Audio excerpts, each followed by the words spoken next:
Hi everyone, Chad here from Chimera Adventures. I'm going to talk a little bit about landscapes today, but before we take you to some images, I just want to give you a bit of a walk around Antarctica itself on this map. So I just want to talk a little bit about the Antarctic Peninsula and why most trips go there. And as you can see, this map of Antarctica, you have the Transantarctic Mountains, which really go from here, across the top of the Ross Ice Shelf, west all the way to West Antarctica, and then essentially the peninsula. So this is one really long mountain range, and it's really the only significant mountain range over all of Antarctica. This part here is just like a big dome of ice, you know, it goes up and just slow. There's three main points around Antarctica where it domes higher, but essentially you consider that a pretty white flat piece of ice. This mountain range here is obviously a little bit hard to access, but the beauty of the peninsula is you get these mountainous ranges right next to the coast, so you've got a lot of wildlife there too. It's a little bit further west than the rest of Antarctica. You can see you're outside the Antarctic Circle, whereas all the rest of Antarctica essentially is within it. So you've got more wildlife there, better terrain, and we'll talk a little bit more about those landscapes now. So now that I've shown you a little bit on the map, here's a great example. This is Nico Harbour in the Antarctic Peninsula. This is really indicative of what the landscapes are like down in Antarctica.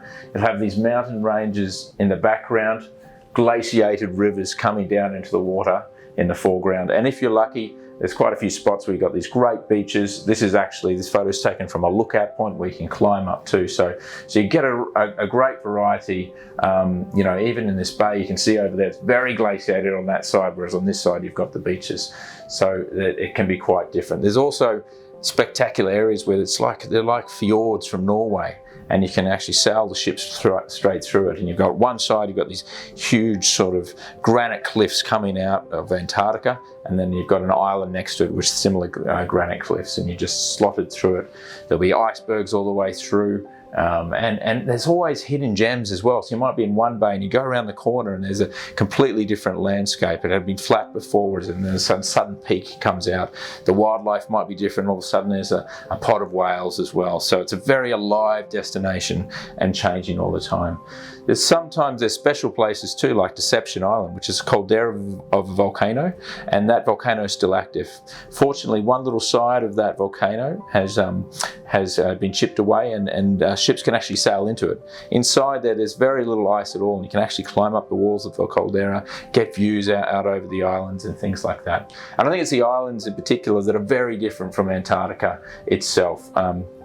The island's obviously a lot smaller, rocky outcrops are more common, which means there's more wildlife there. So even though the dramatic scenery is quite often Antarctica itself in the peninsula, where you go to the islands gives you that wildlife experience. So I hope that's helpful. Get yourself down to Antarctica.